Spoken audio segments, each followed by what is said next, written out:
हमारे पास थर का कोयला मौजूद है और वाफिर मकदार में मौजूद है, जिसके इस्तेमाल से हम बिजली को कई गुना सस्ता कर सकते हैं। हम इस कोशिश में क्यों कामयाब नहीं हो पा रहे, इसकी भी वजूहत बयान कीजिएगा। और फिर जो दीगर सस्ते रिसोर्सेज हैं, आखिर उनका इस्तेमाल हमारी हुकूमतें क्यों नहीं संजीदगी के साथ कर पाती?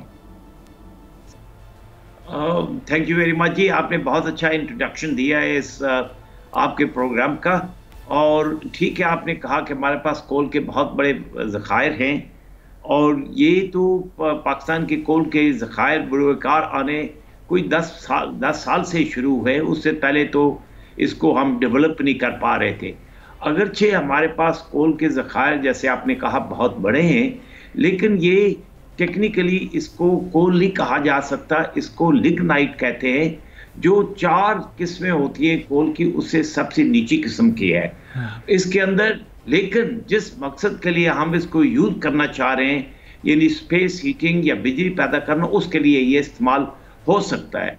तो ये पहली बात ये है कि हमने जब ये पाक चाइना इकोनॉमिक कॉरिडोर के नीचे कोल के पावर प्लांट्स का हमने तयन किया और फाइनलाइज किए, तो लाजमी तौर पर डोमेस्टिक कोल के ऊपर होने चाहिए थे। इस तरीके से फिर हम अपने डोमेस्टिक कोल को बुरुकार ला सकते थे। लेकिन ये भी एक अलमिया है कि ये जो हमारे मौजूदा पावर प्लांट्स है कोल वाले, वो फॉरेन इंपोर्टेड कोल के ऊपर चलते हैं।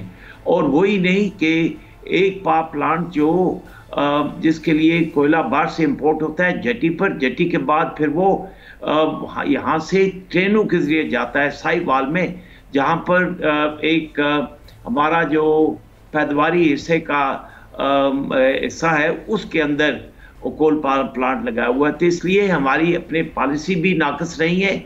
और फिर जहाँ तक बैरूनी ताकतों का है कि अगर हम अपना केस पेश करें कि हमारे यहाँ पाकिस्तान के अंदर एनर्जी का फुकदान है, बिजली की बहुत कमी है, पाकिस्तान का बहुत हिस्से ऐसे हैं जो अभी बिजली से कनेक्टेड नहीं है, और वो आजकल की इकॉनमी वो आगे बढ़ ही नहीं सकती जब तक उसके अंदर कम से कम एनर्जी या बिजली ना हो। तो उसके ऊपर हमें अपना केस खुद लड़ना चाहिए।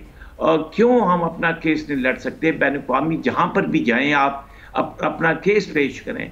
जो अपने दाद शुमार पेश किए हैं पूरी दुनिया में, जो बहुत ज़्यादा बिजली हासिल करते हैं कोयले से, तो हम क्यों अपने आप को रोके हुए, महदूद किया हुआ है?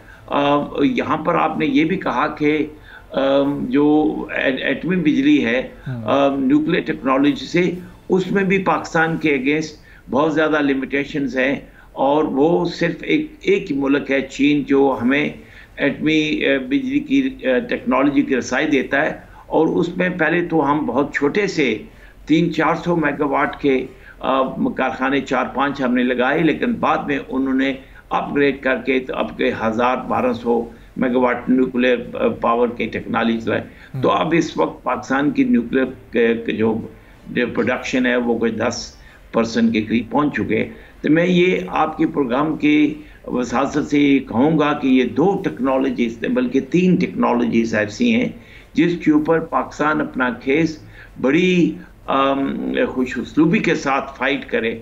एक तो ये है कि हमें कोल के ऊपर, जो हमारा डोमेस्टिक कोल के ऊपर हम कन्वर्ट के, तो उसके ऊपर किसी की कोई क्वेश्चन नहीं होना चाहिए, क्योंकि हमारी ओवरऑल कोल से पावर प्रोडक्शन बहुत कम है। और फिर ये हमारा कौमी वसाइल है, हम बाहर से इंपोर्ट नहीं कर सकते बाकी वसाइल, तेल या गैस। और दूसरी टेक्नोलॉजी है जो वो है जैसे न्यूक्लियर टेक्नोलॉजी है, उसमें भी हमें मज़ीद काम करना चाहिए। हमारे जो न्यूक्लियर का प्रोग्राम है उसमें 2030 तक हमने तकरीबन 30 मेगावाट बिजली न्यूक्लियर टेक्नोलॉजी पैदा करनी है, लेकिन अभी हम उस ताकत से बहुत कम है। और तीसरी टेक्नोलॉजी है वो हाइडल है। चूँकि पाकिस्तान के पास ये सबसे हमारे पास जो हाइडल का जरिया सबसे ज़्यादा है, हमारे ग्लेशियर पूरी दुनिया में एक मुल्क में ज़्यादा ग्लेशियर्स हैं। और फिर जो हमारे पहाड़ों की चोटियाँ हैं जो तकरीबन बर्फ़ से ही हर वक्त ढकी रहती हैं।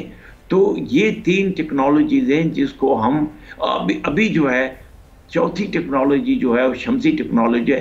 तो मेरे ख्याल में हमें कोई पावर प्लांट इन 4 टेक्नोलॉजी से बाहर नहीं लगाना चाहिए। सही। और फिर डॉक्टर साहब अभी हमने देखा कि जब के इलेक्ट्रिक ने अपने प्लांट्स लगाए, चूँकि वो एक बड़ी कंपनी है बिजली की, उन्होंने इम्पोर्टेड कोल के अपने प्लांट्स लगाए। हम इंटरनेशनली तो चलें, जो पाबंदियां हैं वहाँ पर अपना केस लड़ना वो तो एक फेडरल लेवल का एक अलग लेवल का काम है, लेकिन इंटरनली हमारी भी अपनी जो बिजली की पैदावारी कंपनीज़ हैं, क्या उनकी पॉलिसीज़, उनका ट्रैक इस वक्त दुरुस्त है कि जब आप इम्पोर्टेड कोल का प्लांट लगाएंगे और फिर महंगे दामों आप वो इम्पोर्टेड कोल मंगवाएंगे तो ऑटोमेटिकली आपकी बिजली भी महंगी हो जाएगी, आपके मुल्क की मईशत पर भी बोझ पड़ेगा, वो बोझ फिर एक आम आदमी पर भी शिफ्ट होता है। जी जी, जहाँ तक आपने केईसी का जिक्र किया, मेरे ख्याल में ये उनका बुनियादी फैसला नहीं था कि ये कोल के प्लांट लगेंगे और बाहर से कोल आएगा। ये तो चाइना पाकिस्तान इकोनॉमिक कॉरिडोर और जो गवर्नमेंट उस वक्त थी, जो आज भी इत्फाकन वही गवर्नमेंट है, तो उन्होंने मिलकर के फैसला किए कि कौन सा ईंधन होगा, कौन से प्लांट होंगे, कहाँ पर होंगे, किस साइज के होंगे। वो तो उन्होंने तो जो हम KEFC है उन्होंने तो सिर्फ इससे इत्फाक किया होगा। सब्सक्राइब करें और बेल दबाएं ताकि कोई खबर रह न जाए।